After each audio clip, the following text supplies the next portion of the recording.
Now, our leader in such matters is Bharat Sundaresan. Bharat, great to have you on the program. We've got a lot of ground to cover today.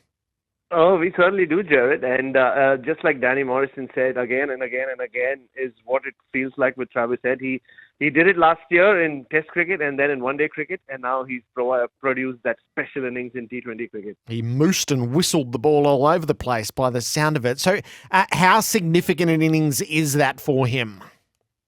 Oh, look, he went for a lot of money, like a lot of Australian players in the IPL auction this year, Jared. And alongside Pat Cummins, he's the only one who's really kind of repaying his franchise. And look, we know what he can do, right, in white ball cricket. We've seen it in domestic cricket here in the BBL in the past. But this innings kind of just you need that kind of launch pad, don't you? And I think he's made an impression, he made a mark with this particular 100, and he's been striking that way throughout this IPL season. And it's been a long wait. We speak about Mitchell Starc going 10 years without playing in the IPL. I remember Virat Kohli dropped Chris Gayle to bring Travis Head into the side way back in 2016 when Trav was just 22. But now I think he's there to stay. He will be seeing a lot of Travis Head in the IPL for years to come. So he's opened the batting and made that century. What was he batted for? He didn't even bat for an hour. So this is the way of things as these scores have grown, Bharat. We've seen 250s, 260s, 270s, now 287. You got to get them in rapid time.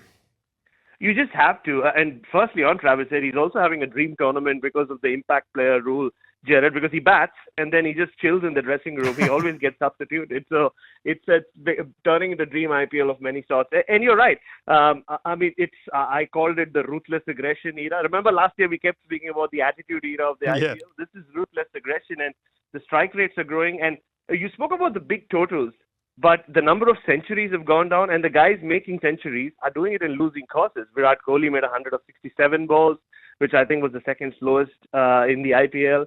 And then Rohit Sharma the other day got 161 balls. So weirdly, I think we're seeing a generational change here in the way T20 cricket is played. You don't have to make hundreds. Till the time you're striking at as close to 200 as possible, which is resulting in all these big totals. And don't forget, yes, Sunrisers beat their own record of 277, which they made 2 weeks ago.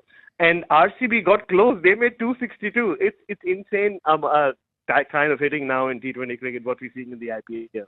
So 5 innings in the IPL for Head so far, 62, 19, 31, 21 and 102. Australia needs Travis Head in form at the end of the tournament with the World Cup on the horizon. So how's Pat Cummins going as captain, which there's a lot to saddle on him after a long period of work for Australia? And having never captained in T20 cricket before this, I think he's doing a great job, Jared. Not just as captain with the ball as well. Now he's got 10 wickets, and in matches where his team's scoring a lot of runs and the opposition scoring a lot of runs, he's going at under 8 and over. So I think not only as a captain but as a bowler, Pat Cummins seems to have found his best in this format. And look, Mitch Marsh has come back, and it's pretty clear that he will be captain for Australia. But if, say, something happens there, Pat Cummins just seems ready, and he just seems to be having one of those runs like he did in the World Cup, Jared. Everything he does or everything he touches seems to be turning into gold for the Sunrisers. So the other side of the coin is a couple who are going no good. Maxwell and Green have both been dropped by their teams? Yes, I mean, though there were reports that Maxwell himself wanted a break. He's not started flashily at all. 6 innings, 32 runs, a couple of zeros there, getting criticized by Sunil Gavaskar, which never helps when you're playing in India. And yeah, he wanted a break, he said, for mental and physical reasons. Cameron Green was dropped before the previous game. Marcus Stoinis hit 1 half century, but he's been struggling. And Mitchell Starc, yes, he they finally took 3 wickets in the previous game, took 1 extraordinary catch, and there was a wide delivery that one of their batters chased. But look, till the time his team's winning, Starc will get more opportunities to really, prove his worth, that massive worth as well. So, having said that, I guess the big story is Jake Fraser-McGurk. And I spoke of Marcus Stoinis. I mean, we still aren't sure about the 15th guy in that World Cup squad, RV Gerard. So I think it's going to be very difficult to leave Fraser-McGurk out. He just makes such good first impressions. We saw it in international cricket. We've seen it in domestic cricket and now in the IPL. So yes, has he captured the mood over there?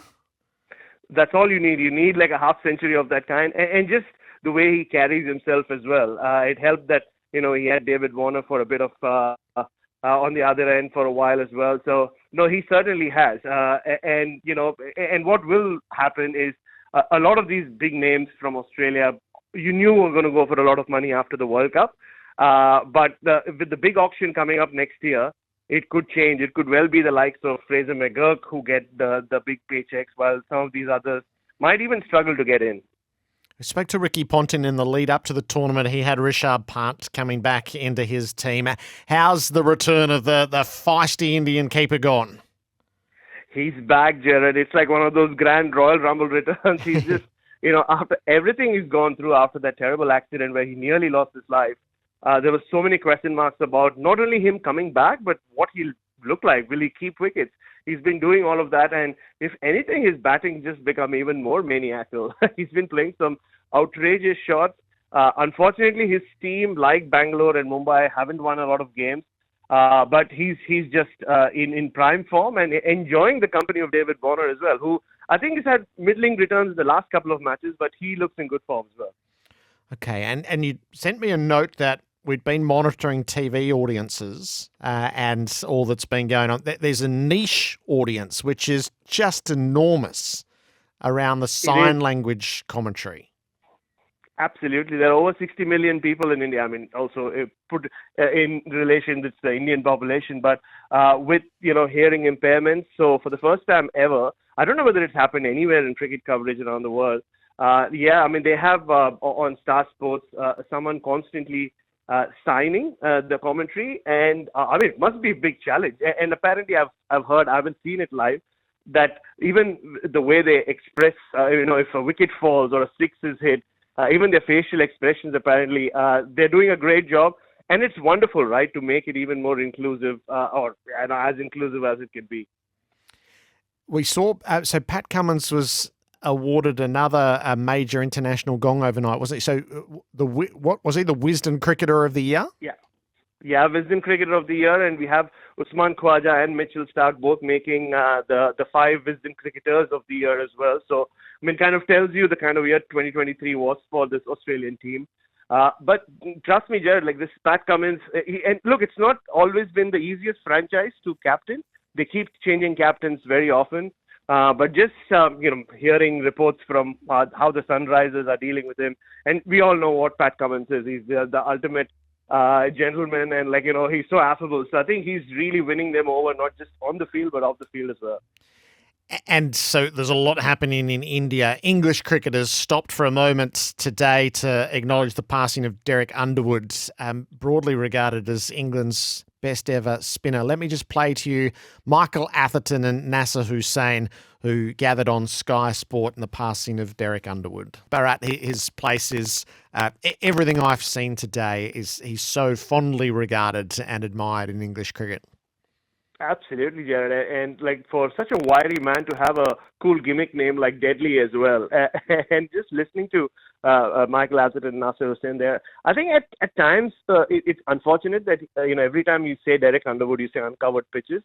But you just have to look at his record away from home in India and in Australia. I think he took over 50 wickets in both countries. And it was not till recently that his record of most wickets by an overseas spinner in India was broken by Nathan Lyon. So I think he was just a deadly operator from all reports all around the world, and a style of bowling which I don't think will ever be, repeated again. And when you think of it, I was thinking about this morning. I think England and South Africa are the only major test teams to not have a spinner take more than 300 wickets. And when you think that Derek Underwood took all those wickets 40 years ago is when he finished his career, and he's still on top of the list. Kind of tells you what a pioneer he was for English cricket, and he always will be.